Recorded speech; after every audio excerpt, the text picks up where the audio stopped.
How to create an original offering that sells. Welcome to the Birth and Baby Business Podcast. My name's Liz Stamford and I'm one half of Baba Business, the Birth and Baby Business Academy. And my name's Anna Lagrange and I'm the other half of Baba Business, the community membership for birth and baby business owners. So we're talking about getting creative today. We don't talk about this sort of stuff very often, like the how-to stuff, but I think it can be really useful because something that I've discovered is I guess like a hidden talent that I didn't know that I had, was creating courses, putting together programs for learning, and a lot of you who are listening probably have something up your sleeve that you would love to create or put together, or a service that you have an idea for, but perhaps don't know what the steps are or how you can get started. So we're hoping that this episode will inspire you to get started on those ideas, because it's those original ideas, isn't it? Those little sparks of inspiration or a little planted seed that are often the best ones. I mean, that's how Baba was born. We had a little idea and then it grew very quickly. So yeah, what sort of things do your students come up with, Liz, that they might want to create, or what sort of things do you suggest to them? So obviously when someone does training with me, they get a manual, they get a structure, they get an idea of how to deliver like a 10-hour hypnobirthing course. Because you've got to start somewhere. But I always encourage them to bring them, their unique selves to them. They can move the structure around as long as they keep all of the core elements of hypnobirthing within the 10 hours. But then obviously they're going to have situations where they might have somebody who wants an intensive course, a shortened course, a refresher, or maybe a cesarean birth course or something like that. So in those situations, when it's a very sort of one-to-one situation, I suggest that they make it very bespoke. So understanding the client and what the client needs.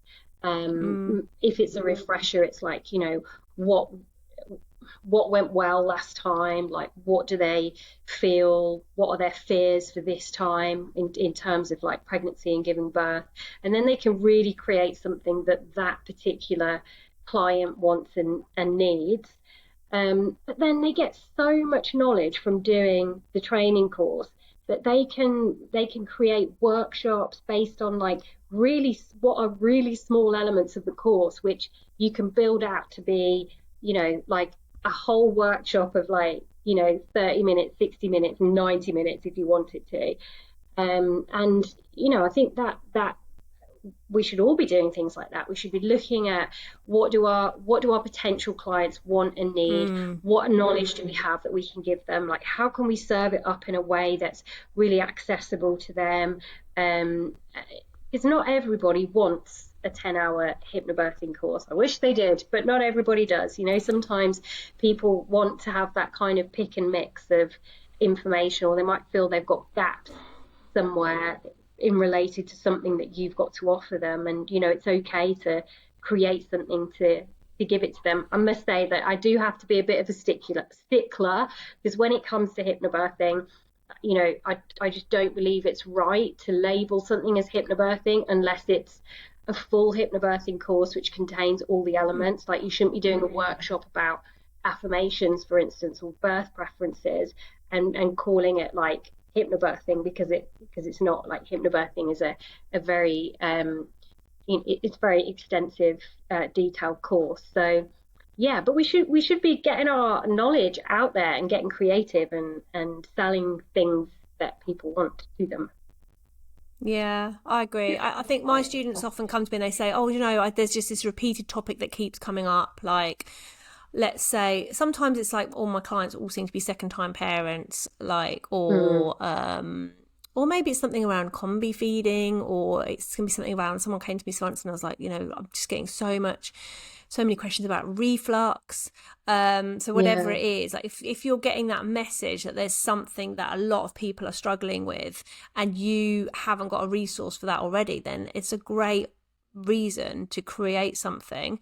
I mean, as we said, that's sort of why we created Baba, because we were getting lots and lots of questions and lots of people needing support that we weren't necessarily able to give through the services that we already had, or we wanted to, you know, spread it out a bit more and give them something a bit more bespoke. So I think it's a similar thing. Like if you're getting lots of messages to create something, then it can be a great time to create it. And, you know, and then you've also got those people who you can offer it to as well. So, and obviously there is the sort of bespoke one-to-one, but actually it can be really smart to create something for more than one person if it's on a particular topic, because then it's something that you can then sell again and again and again. That's whether that's an in-person workshop. I mean, I've got a lot of people who've like made weaning workshops, things like that. They always seem really popular. So yeah, like you said, you can have a particular topic, and obviously if you can either do it online or in person, either way. But for me, when I'm creating something like that, I do have a process. I do have a certain way of doing it, and it definitely starts off with what it is what I think they need to know, and what it is that people want to know. So how do they feel by the end of it? And so whenever I'm creating something, I always start at the end, because I know some people feel really overwhelmed with the topic, and they're like, oh, how am I going to make sure I cover everything, and how am I going to make sure that I do it justice? And also that question, like, do I know enough about this to be teaching it, you know? That's also a question. And obviously there's some very specialized areas of healthcare that we probably wouldn't want to go unless we had a qualification in it. But, you know, I always say to people, remember your level, where you're at, and teach at that level, because for most people that is enough. That's all they need to know. And you can always drop in resources and extra information so that people can go and start doing their own research if they want to go super in depth with something. But yeah, I always start off with like a really big mind map on like where do I want, you know, what do I want people to feel by the end of it? What do I want them to know? What do I need to include? And then I'll start another one, which is basically on all the topics I want to cover, like a massive brainstorm. And then the next step is that I start sectioning that off. So if I'm like not on an airplane, or which does often happen because there's like my most creative places, but if I can and I'm at home, I'll do it on Post-it notes, and then I'll like move them around so that they can then group them together. And that's how I start forming my sections of it's the same, whether it's my talk, whether it was my book for chapters, whether it's the course that we're writing right now for Baba, whether it's any of my courses. I just planned a really big course, and that's exactly how I did it, and make sure that everything's kind of sectioned up into the right place. And then once I've got those sections, it starts to feel really good and really exciting. And then I just chunk it down and chunk it down and chunk it down until I'm ready to start writing sections. So there isn't much more to it than that, but I think it's really important to start at that end point, because if you start at the beginning, you can end up taking yourself in all kinds of crazy directions, and I think it can feel really overwhelming. But chunking it down into bite-sized pieces is definitely the way to go. Yeah, when I was writing the Calm Birth School training course, the instructor training course, the very first version of it, I had these massive A3 Post-it notes, which are actually, like, anyone who's trained with me, I always talk about these A3 Post-it notes because I just find them so helpful. So they were up in my living room with like mind maps of exactly what you just said. It's like, what do I want people to get from this course? Like, what do they need to know? It's just like a massive mind dump, basically.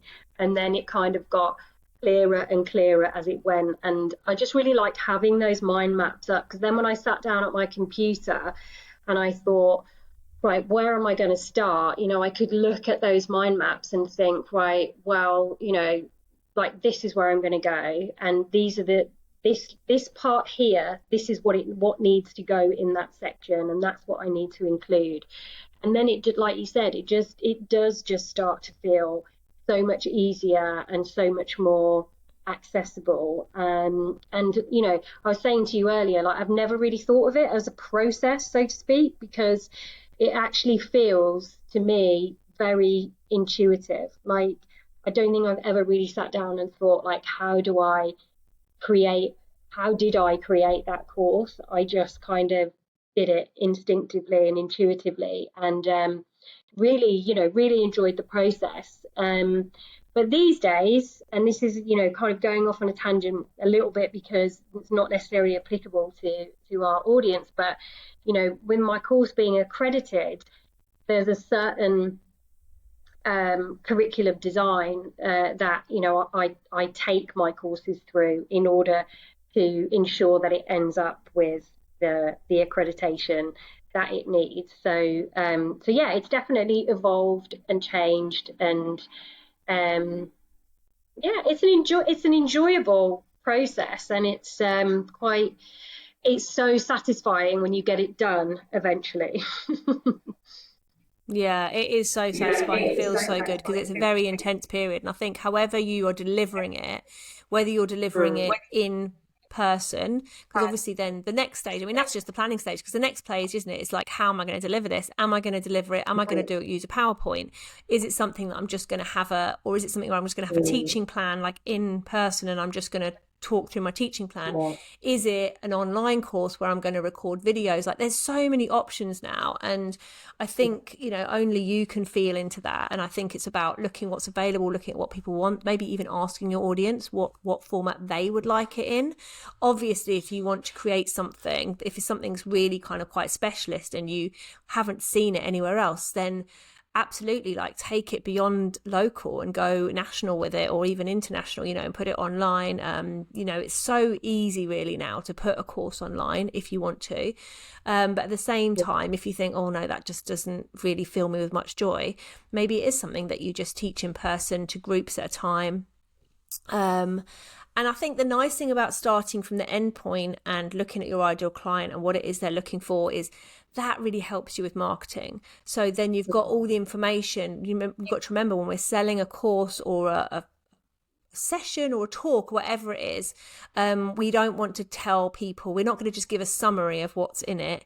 We've got to go back to that endpoint and talk to people about how this is going to help them, not the steps, but how they're going to feel at the end of it.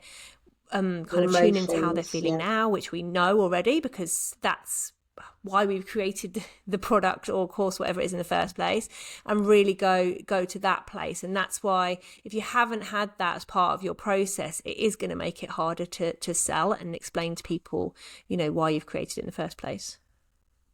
Yeah, definitely. And whether you're teaching online or you're teaching in person, I always have in mind the different type of users or learners that are going to be accessing what it is that you're putting out there. So consider how somebody might be an auditory learner, a visual learner, a kinesthetic learner, and like, how can you get your point across in simple, digestible, easily accessible ways that is that people can really connect with and take away with them. And we definitely don't want to like bamboozle people or confuse people. So what you were saying earlier is like, you go in at your level, and that's usually the right level to be in at, and any deeper knowledge is answering questions, etc. Yeah, we don't want to bore people either, do we? I mean, you can make any topic boring if you don't make the style of learning interesting. I think, I think the kinesthetic bit is so important, especially if you are doing online. But, I found that really hard, actually. When I went from teaching the Mindful Breastfeeding School in person, like, we did a lot of games, we did a lot of interaction. And I found it quite challenging to kind of make my online courses as fun and as interactive. Obviously you can't make it as interactive online, it's just not possible. But I think that was sort of quite a skill really, to have to sort of think about that and get feedback from students and work out how I could keep it as interesting as possible. And for me, it was keeping in some of those live elements, but yeah, we have to keep people engaged and interested. Otherwise they're just not going to use the information, or like, it's not going to like you say, embed into their mind. And also, we want people to actually, the number of times people will buy a course or book onto something and then not turn up or not be engaged in a session. I mean, that as as a provider, that's really frustrating, isn't it? So we want to kind of make it as interesting as we possibly can, keep engaged, and then also consider people's learning styles and their needs as well. Some people might have needs for, I don't know, like if it's a video, subtitles are good, transcripts are good, and then obviously in person, you want to make sure everyone's needs are met. I did a course last year, can't remember what it was. It was earlier this year, and I had a deaf student, and so I was really glad that she came and told me that she was deaf, and we could talk about how I could meet her, how I could help her. But it would have been even better to know in advance, because then I could have arranged the equipment a bit better. As it was, I ended up speaking the whole time into a microphone, which was fine. They did have a microphone in a system, which she said would be really helpful for her, but I think perhaps we could have got something a bit better together that was a bit more portable for me. Because I basically had a microphone and a stand. So that was a bit of a shame that her managers hadn't been able to tell me that in advance. That would have helped her anymore. But luckily we pulled something together. But so it's thinking about all those things, isn't it? I've got another friend who's deaf, and she has to be able to lip read because her hearing aids don't work that well when there's background noise, other things going on. So she's always, she always has to say whenever she's in any kind of class with her son, I need to be able to see your face all the time, if that's okay. And then sometimes she has to remind them. So it's just having that, just having this, being flexible for your learners, whatever needs they might have. I was going to say, like, having that flexibility as a teacher is really important, and being able to adapt. And like, that's not necessarily mean that you have to have all the answers. It's like, listen to the person that's saying to you, I need some additional support, or I need this, or I need that, and then work out how you can deliver that.